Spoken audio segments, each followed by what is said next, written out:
അഭിലാഷ് നമുക്കൊപ്പം തുടരുന്നുണ്ട്. അഭിലാഷ്, എന്താണ് വിവരങ്ങൾ? പുതിയ വിവരങ്ങൾ എന്താണ് അഭിലാഷ്? തീ നിയന്ത്രണ വിധേയമാക്കാൻ ഇതുവരെ സാധിച്ചിട്ടില്ല. ഈ വെള്ളം മുകൾ ഭാഗത്തേക്ക് എത്തിക്കാനുള്ള ശ്രമമാണ് നടത്തുന്നത്. പക്ഷേ അപ്പോൾ പോലും പല ഭാഗത്തും തീ ആളിപ്പടർന്നാണ് നമുക്ക് കാണാൻ കഴിയുന്നത്.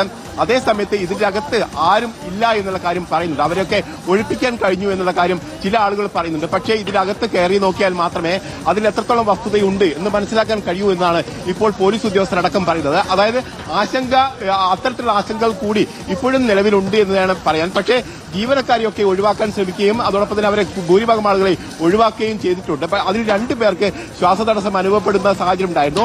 അവരെ പോലീസ് വാഹനത്തിൽ ആശുപത്രിയിലേക്ക് കൊണ്ടുപോകുന്ന സാഹചര്യം ഉണ്ടായിട്ടുണ്ട്.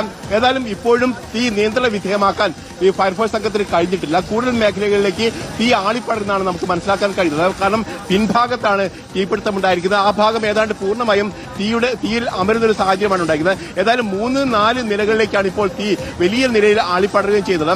ഏതായാലും അതോടൊപ്പം തന്നെ ഇതിൽ വെഡ്ഡിംഗ് സെഷൻ ആയതുകൊണ്ട് തന്നെ സിൽക്ക് അടക്കമുള്ള തുണിത്തരങ്ങളായിരുന്നു ആ ഭാഗത്തുണ്ടായിരുന്നതെന്നും പെട്ടെന്ന് തന്നെ തീപിടിക്കാൻ സാധ്യതയുള്ള വസ്തുക്കളാണ് എന്നതുകൊണ്ട് തന്നെ ആ നിലയിലേക്ക് തന്നെ ഉൾഭാഗത്തേക്ക് തീപിടിക്കാനുള്ള സാധ്യതയാണ് ഇപ്പോൾ കാണുന്നത്.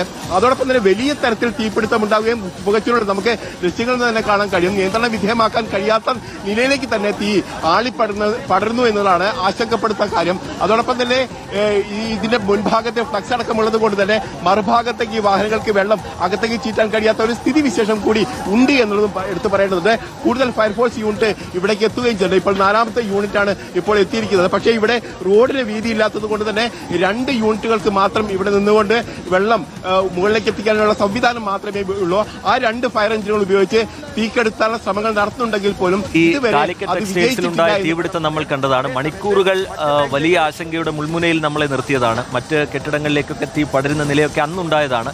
ഇത് പക്ഷേ ഒരു ഒറ്റ കെട്ടിടമാണെന്ന് തോന്നുന്നു അല്ലേ? വലിയ കെട്ടിടമാണെങ്കിലും ഒരൊറ്റ കെട്ടിടം, അതിനോട് ചേർന്ന് മറ്റ് വ്യവസായ സ്ഥാപനങ്ങളോ കെട്ടിടങ്ങളോ ഇല്ല എന്ന് തോന്നുന്നു അല്ലേ അഭിലാഷ്?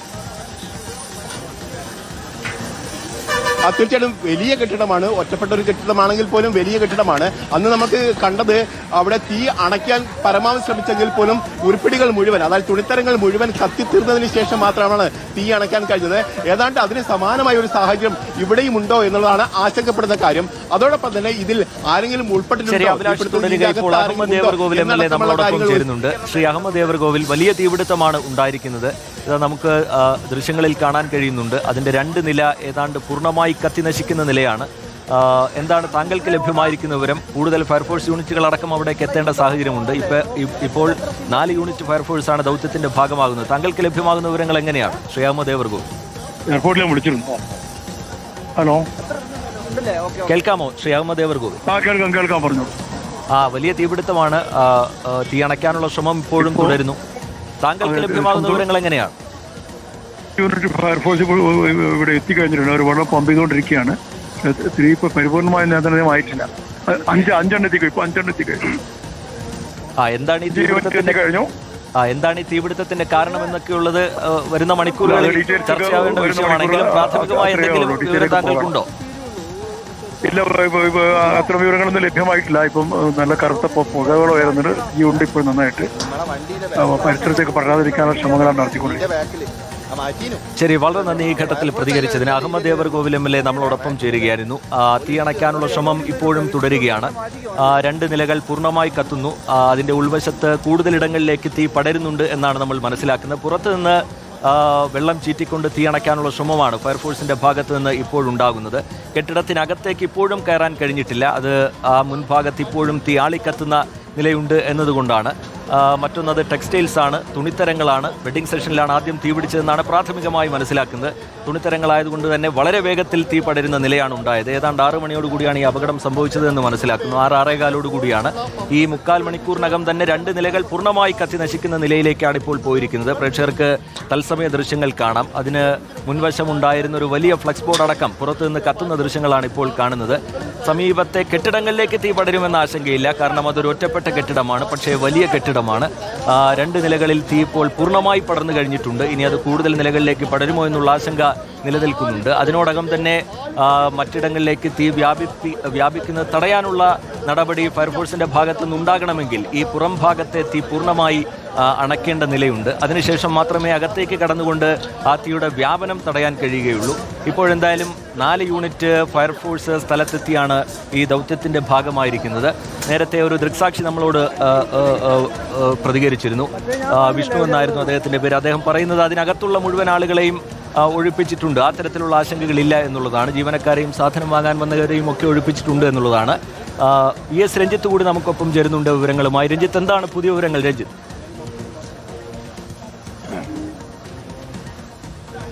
ശ്രീജിത്ത്, ഇപ്പോൾ കരിപ്പൂർ വിമാനത്താവളത്തിൽ നിന്നുള്ള ഫയർ യൂണിറ്റ്, അത് നമുക്കറിയാം, അത് സാധാരണ വെള്ളം ഉപയോഗിച്ചിട്ടുള്ളതല്ല, അത് ഫയർ എക്സ്റ്റിംഗ്വിഷർ പ്രത്യേക തരത്തിലുള്ള വാതക ക്രമീകരണമുള്ളതാണ്. അത്തരത്തിലുള്ള കരിപ്പൂർ വിമാനത്താവളത്തിൽ നിന്നുള്ള പ്രത്യേക സംവിധാനത്തോട് കൂടിയിട്ടുള്ള തീയണയ്ക്കാനുള്ള സംവിധാനങ്ങൾ, ഫയർ യൂണിറ്റ് ഇങ്ങോട്ട് എത്തും എന്നാണ് നമുക്ക് മനസ്സിലാക്കാൻ സാധിക്കുന്നത്. MLA തന്നെ നേരിട്ട് കരിപ്പൂർ വിമാനത്താവളത്തിലേക്ക് വിളിച്ചിട്ടുണ്ട് എന്ന് മനസ്സിലാക്കുന്നു. നമുക്കറിയാം, നേരത്തെ കാലിക്കറ്റ് ടെക്സ്റ്റൈൽസിൽ തീപിടുത്തമുണ്ടായപ്പോഴും തീ അണയ്ക്കാൻ വേണ്ടി അവസാനം കരിപ്പൂരിൽ നിന്ന് തന്നെ ഫയർ യൂണിറ്റ് എത്തേണ്ടി വന്നിരുന്നു.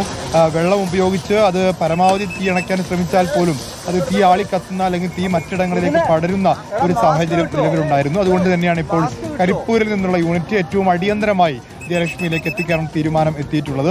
നമുക്കറിയാം, ഇപ്പോൾ ഈ 2 നിലകളിലും പൂർണ്ണമായും കത്തി നശിക്കുന്നു. നമ്മളിപ്പോൾ എത്രത്തോളം വെള്ളം പമ്പ് ചെയ്യുന്നോ ആ പമ്പ് ചെയ്യുന്ന ഭാഗത്ത് തീ അണയ്ക്കാൻ സാധിക്കുന്നില്ല എന്നുള്ളതാണ് അവിടെ നിന്ന് നമുക്ക് മനസ്സിലാക്കാൻ സാധിക്കുന്നത്.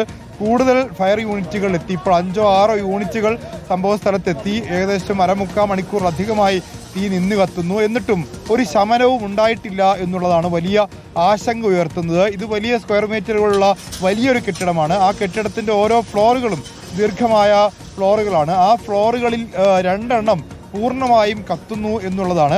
അതിൻ്റെ മുൻഭാഗത്ത് നിന്ന് ഉള്ള ദൃശ്യങ്ങൾ കൂടി നമുക്ക് ലഭ്യമാണ്. ഇപ്പോൾ മുൻഭാഗത്തേക്കും തീ പടരുന്നതായിട്ടാണ് നമുക്ക് കാണാൻ സാധിക്കുന്നത്. ഇതിൻ്റെ വിദൂര ദൃശ്യങ്ങൾ കണ്ടാൽ തന്നെ നമുക്ക് മനസ്സിലാക്കാൻ സാധിക്കും. അതിൻ്റെ പൂർണ്ണമായിട്ടും ആ 2 നിലകളിലും പൂർണ്ണമായിട്ടും പിൻഭാഗം വ്യത്യാസമില്ലാതെ തന്നെ തീ പടർന്നിട്ടുണ്ട്. ആ വെഡ്ഡിംഗ് സെക്ഷനിൽ നിന്നുള്ള തീ ഉയർന്ന് അത് മറ്റ് ഒരു നിലയിലേക്ക് കൂടി പടർന്നതാവാം. ഇത് ഭയാനകമായ ദൃശ്യങ്ങളാണ്. നമുക്കതിന്റെ ദൃശ്യങ്ങൾ പൂർണ്ണമായി കാണാൻ കഴിയുന്നുണ്ട്. അതിന്റെ എല്ലാ വശങ്ങളും നിന്ന് കത്തുന്ന നിലയിലേക്ക് കാര്യങ്ങൾ പോവുകയാണ്. നിലവിലവിടെ 4 യൂണിറ്റ് ഫയർഫോഴ്സാണുള്ളത്. കരിപ്പൂരിൽ നിന്ന് പ്രത്യേക സംവിധാനം എത്തിക്കുന്നുണ്ടെങ്കിൽ കൂടി അതിന് സ്വാഭാവികമായും അല്പം സമയമെടുക്കും.